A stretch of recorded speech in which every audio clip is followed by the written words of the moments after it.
Nouveau numéro du Journal de bord. Jean-Marie Le Pen, bonjour. Bonjour. Deux sujets ont retenu notre attention dans l'actualité cette semaine. On commence par ces aides. L'Europe a sommé la France de rembourser les aides perçues par les agriculteurs. Oui, je ne vois pas très bien d'ailleurs comment les agriculteurs, et en particulier les producteurs de fruits et légumes, qui sont actuellement plongés dans une grande difficulté, pourront rembourser des aides qui leur ont été accordées il y a quelques années déjà. Et cette formule européiste de régulation des aides qui sont apportées par les États a quelque chose de profondément inhumain. Et je crois que de là peut sortir d'ailleurs un grand conflit. À la vérité, l'Europe, avec la PAC, en fait, a tué l'agriculture sous le prétexte de l'aider, et elle a soutenu l'agriculture comme la corde soutient le pendu, et en particulier le nombre d'agriculteurs, vous le savez, n'a cessé de diminuer au cours de ces années, passant de 4,5 millions, je crois, à moins de 600 000 maintenant.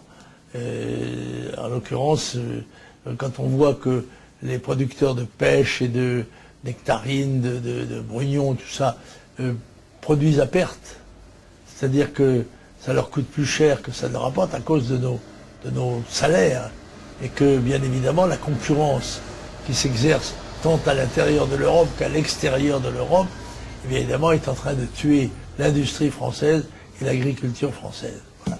Et le fait qu'un ministre, en l'occurrence Bruno Le Maire, le jour même, dise qu'il faut rembourser cet argent, c'est...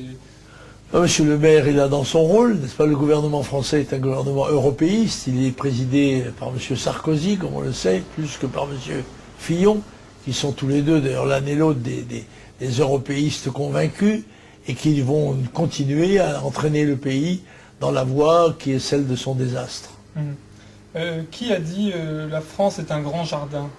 Oui, c'est Mohamed V qui a dit cela un jour en débarquant, je crois que c'était au Bourget, me semble-t-il, parce qu'il y avait encore l'aéroport du Bourget à ce moment-là, après avoir survolé en été comme ça la péninsule espagnole brûlée de soleil et désertique pratiquement, et avoir traversé la France avec tous ses champs. Il a dit « Votre pays est un grand jardin ».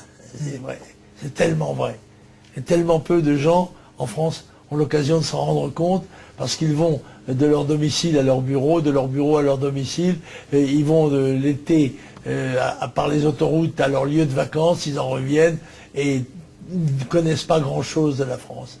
Et ils ne savent pas quel trésor elle représente et quel trésor ils risquent de perdre pour eux et pour les générations qui suivent. Et en résumé, vous pensez qu'il y a aussi un trésor en matière d'agriculture, évidemment, qui est peu exploité? Bien sûr, l'agriculture est un labourage et pastourage sur les deux mamelles de la France, et nous avons un devoir absolu, c'est de conserver notre indépendance alimentaire, parce que les aliments constituent une arme de combat, et le monde qui est en voie d'explosion démographique, puisque nous avons plus de 7 milliards d'habitants sur la Terre, qui sont de plus en plus pauvres et de plus en plus, comment dirais-je, taraudés par la faim. Il y a plus d'1 milliard d'hommes qui meurent de faim ou de soif.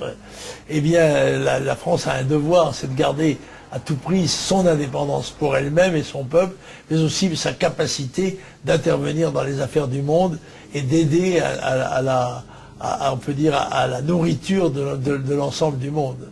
Alors on passe à un autre sujet, le travail du dimanche. La loi est constitutionnelle, le feu vert a été donné pour cette loi.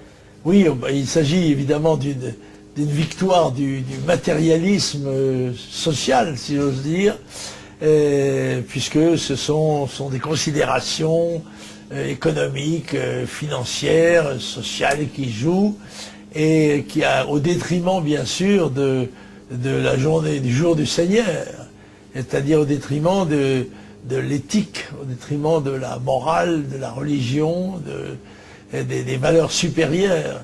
Et on voit là le grignotage progressif de tout ce qui faisait la civilisation chrétienne de la France. Ce n'est pas un hasard. Peut-être cela sera-t-il un jour couronné par l'institution d'une journée chômée qui serait le vendredi, par exemple. Ouais. On se retrouve la semaine prochaine, Jean-Marie Le Pen. Merci beaucoup. En plus, bonnes vacances.